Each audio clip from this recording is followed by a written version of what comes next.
जय हिंद दोस्तों, स्वागत है आपका राज ट्यूटोरियल चैनल पर। आज हम लोग इतिहास के 25वां टॉपिक सीमावर्ती राजवंशों का अभ्युदय के बारे में पढ़ेंगे। तो चलिए बिना देर किए हुए सीमावर्ती राजवंशों का अभ्युदय के बारे में अध्ययन करते हैं।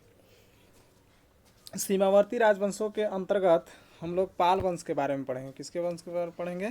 पाल वंश के बारे में। पाल वंश का संस्थापक गोपाल था। इस वंश की राजधानी मुंगेर थी, ठीक ना। पाल वंश का जो संस्थापक था वो कौन था? तो गोपाल था, ठीक ना। और इस वंश की राजधानी कहाँ थी? तो मुंगेर थी। गोपाल बौद्ध धर्म का अनुयायी था। इसने उदंतपुरी विश्वविद्यालय की स्थापना की। यह परीक्षा की दृष्टि से इम्पोर्टेंट है। कभी कभी पूछ देता है कि उदंतपुरी विश्वविद्यालय की स्थापना किसने की। तो याद रखना है, पाल वंश के संस्थापक गोपाल ने की थी। तो उदंतपुरी विश्वविद्यालय की स्थापना किसने किया? तो गोपाल ने की थी। और गोपाल कौन सा धर्म मानता था? तो बौद्ध धर्म का अनुयायी था। पाल वंश के प्रमुख शासक थे धर्मपाल, देवपाल, नारायणपाल, महिपाल, न्यायपाल आदि, ठीक ना। पाल वंश के कौन कौन से प्रमुख शासक थे? धर्मपाल, देवपाल, नारायणपाल, महिपाल और न्यायपाल। दोस्तों, यदि ये वीडियो आपको अच्छा लगता है तो लाइक कीजिए, सब्सक्राइब कीजिए, अपने दोस्तों के साथ शेयर कीजिए, ठीक ना। और बेल घंटा को जरूर दबाइए ताकि जो नए वीडियो अपलोड होंगे तो आपके पास नोटिफिकेशन मिल सके। चलिए पाल वंश के बारे में हम लोग आगे की ओर बढ़ते हैं। पाल वंश का सबसे महान शासक धर्मपाल था, जिसने विक्रमशिला विश्वविद्यालय की स्थापना की। पाल वंश का सबसे अगर महान सम्राट की बात किया जाए, महान शासक की बात किया जाए तो कौन था? तो धर्मपाल था। उन्होंने विक्रमशिला विश्वविद्यालय की स्थापना की, ठीक ना। यह भी परीक्षा की दृष्टि से इम्पोर्टेंट है। विक्रमशिला विश्वविद्यालय की स्थापना किसने की? तो धर्मपाल ने की। कन्नौज के लिए त्रिपक्षीय संघर्ष पाल वंश, गुर्जर प्रतिहार वंश एवं राष्ट्रकूट वंश के बीच हुआ। इसमें पाल वंश की ओर से सर्वप्रथम धर्मपाल शामिल हुआ था। कन्नौज में जब त्रिपक्षीय संघर्ष हुआ तो कौन कौन सा हुआ? तो पाल वंश हुआ, गुर्जर प्रतिहार हुआ, गुर्जर प्रतिहार वंश और राष्ट्रकूट वंश के बीच हुआ, ठीक ना। इसमें पाल वंश की ओर से सर्वप्रथम कौन शामिल हुआ? तो धर्मपाल शामिल हुआ। 11वीं सदी के गुजराती कवि सोडेल ने धर्मपाल को उत्तरापद स्वामी की उपाधि से संबोधित किया। सोमपुर महाविहार का निर्माण धर्मपाल ने करवाया था। 11वीं सदी के जो गुजराती कवि थे, कौन? सोडल, ठीक ना। कौन थे? सोडल थे, ठीक ना। उन्होंने धर्मपाल को क्या? उत्तरापद से, ठीक ना, उत्तरापद स्वामी से की उपाधि से संबोधित किया था।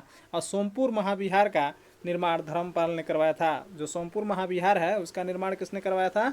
तो धर्मपाल ने करवाया था। उदंतपुरी जो कि बिहार में है के प्रसिद्ध बौद्ध मठ का निर्माण देवपाल ने करवाया था, ठीक ना। उदंतपुरी जो है बिहार में है, ठीक ना। इसका प्रमुख जो है प्रसिद्ध बौद्ध मठ है, इसका निर्माण किसने किया? तो देवपाल ने करवाया था। जावा के शैलेंद्र वंशी शासक बालपुत्र देव के अनुरोध पर देवपाल ने उसे नालंदा में एक बौद्ध विहार बनवाने के लिए 5 गांव दान में दिए थे, ठीक ना। जावा के जो शैलेंद्र वंशी शासक थे बालपुत्र देव, उनके अनुरोध पर किसने? देवपाल ने नालंदा में एक बौद्ध विहार बनवाने के लिए 5 गांव दान में दे दिया था, ठीक ना। गौड़ी रीति नामक साहित्य विद्या का विकास पाल शासकों के समय में हुआ। कौन सा रीति? गौड़ी रीति। गौड़ी रीति का विकास कब हुआ? ठीक ना, पाल शासकों के समय में हुआ। पाल शासक बौद्ध धर्म के अनुयायी थे। पाल शासक किसके अनुयायी थे? तो बौद्ध धर्म के अनुयायी थे, ठीक ना। किसको मानते थे? बौद्ध धर्म को मानते थे। चलिए पाल वंश के बाद आता है सेन वंश। सेन वंश की स्थापना सामंत सेन ने राढ़ में की थी। सेन वंश की स्थापना किसने किया? तो सामंत सेन ने किया। कहाँ की? तो राढ़ में की थी। इसकी राजधानी नदिया यानी लखनौती थी, ठीक ना। इसकी राजधानी कहाँ थी? सेन वंश जो स्थापना किया तो उसका राजधानी कहाँ बनाया? तो नदिया में बनाया, जो कहाँ है? लखनौती में है, ठीक ना। सेन वंश के प्रमुख शासक विजय सेन, बलाल सेन एवं लक्ष्मण सेन थे। सेन वंश का प्रथम स्वतंत्र शासक विजय सेन था। सेन वंश का प्रमुख शासन कौन कौन हुआ? तो विजय सेन हुए, बलाल सेन हुए, लक्ष्मण सेन हुए। लेकिन सेन वंश का अगर प्रथम स्वतंत्र शासक हुआ कौन? तो विजय सेन था, जो शैव धर्म का अनुयायी था। जो क्या मानता था? शैव धर्म को मानता था। दान सागर एवं अद्भुत सागर नामक ग्रंथ की रचना सेन शासक बलाल सेन ने की थी। अद्भुत सागर को लक्ष्मण सेन ने पूर्ण रूप दिया था। यानी कि दान सागर और अद्भुत सागर जो ग्रंथ है उसकी रचना किसने किया? तो सेन शासक बलाल सेन ने की थी, ठीक ना। और अद्भुत सागर को लक्ष्मण सेन ने पूर्ण रूप दिया, यानी छोड़ दिया था तो उसको पूरा कौन किया? तो लक्ष्मण सेन ने किया। लक्ष्मण सेन की राज्यसभा में गीत गोविंद के लेखक जयदेव, पवन दूत के लेखक धोबी और ब्राह्मण सर्वस्व के लेखक हलायुद्ध रहते थे। यानी लक्ष्मण सेन की जो राज्यसभा थी उसमें गीत गोविंद किसने लिखा है? तो ठीक ना, गीत गोविंद के लेखक कौन है? तो जयदेव है। पवन दूत के लेखक कौन है? तो धोई है। और ब्राह्मण समरस्य के लेखक कौन है? तो हलायुध है।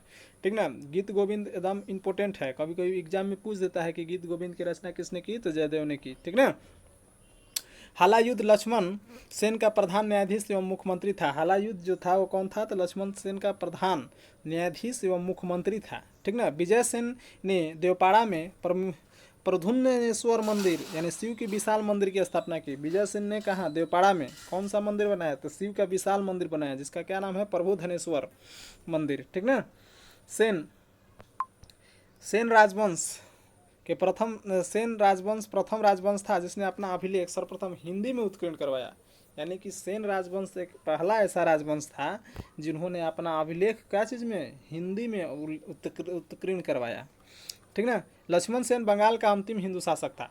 लक्ष्मण सेन जो था बंगाल का अंतिम क्या था? हिंदू शासक था। चलिए आगे हम लोग पढ़ते हैं कश्मीर के राजवंश। कश्मीर पर शासन करने वाले शासक वंश कालक्रम से इस प्रकार थे: कारकोट वंश, उत्पल वंश, लोहार वंश। ठीक ना। यानी कश्मीर राज्य पर यानी कश्मीर पर जो शासन किए, ठीक ना, वो शासक जो है कालक्रम के अनुसार इस प्रकार है। पहला है कारकोट वंश, ठीक ना, दूसरा है उत्पल वंश और तीसरा है लोहार वंश।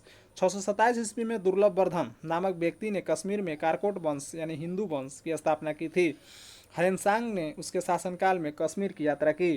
तो कश्मीर की जो हिंदू वंश की स्थापना किया था तो कब किया था? तो 627 ईस्वी में। कौन किया था? दुर्लभ वर्धन ने। ठीक ना। और कौन सा वंश किया था? कारकोट वंश की स्थापना की थी। कारकोट को हिंदू वंश भी कहा जाता है। और उसी के शासनकाल में हिंसांग ने कश्मीर की यात्रा की। कारकोट वंश का सबसे शक्तिशाली राजा ललितादित्य मुक्तापीठ था। ठीक ना। कारकोट वंश का अगर सबसे शक्तिशाली राजा की बात किया जाए तो ललितादित्य मुक्तापिंड था। कश्मीर का मार्तंड मंदिर का निर्माण ललितादित्य मुक्तापिंड के द्वारा कराया गया था। ठीक ना। कश्मीर का मार्तंड पिंड का निर्माण किसने करवाया था? ललितादित्य मुक्तापिंड के द्वारा करवाया गया था। कश्मीर का जो मार्तंड मंदिर है उसका निर्माण किसने किया? ललितादित्य मुक्तापिंड ने। ठीक ना। कारकोट वंश के बाद कश्मीर पर उत्पल वंश का शासन हुआ। कारकोट वंश जैसे ही समाप्त हुआ तो कश्मीर पर दूसरा वंश आया। कौन सा वंश आया? तो उत्पल वंश आया। इस वंश का संस्थापक अवंती वर्मन था। अवंतीपुर नामक नगर की स्थापना अवंती वर्मन ने की थी। ठीक ना।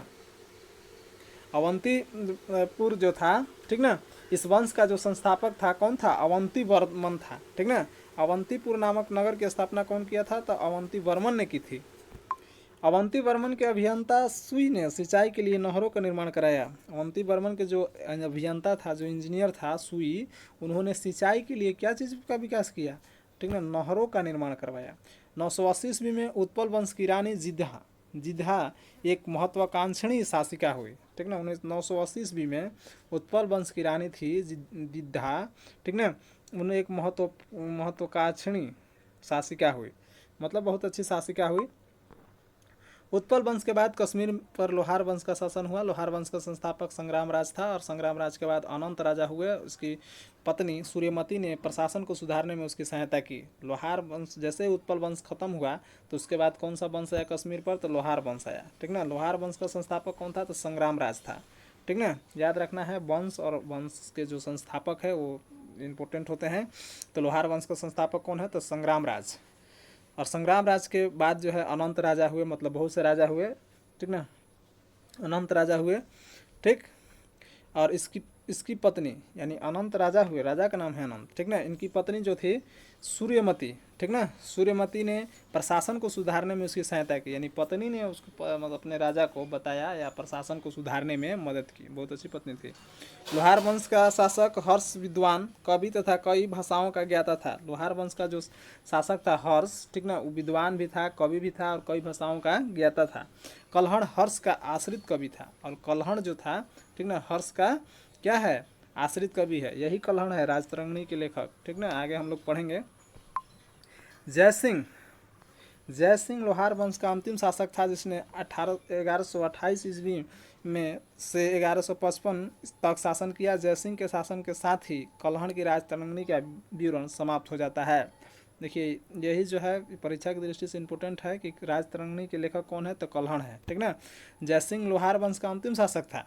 ठीक, जिसने 1128 से 1155 तक शासन किया। और जयसिंह के शासन के साथ ही कल्हड़ का जो राजतरंगिणी है, जो कि कश्मीर का विवरण मिलता है राजतरंगिणी में, वो समाप्त हो जाता है। चलिए आगे हम लोग लोहार वंश के बारे में पढ़ते हैं।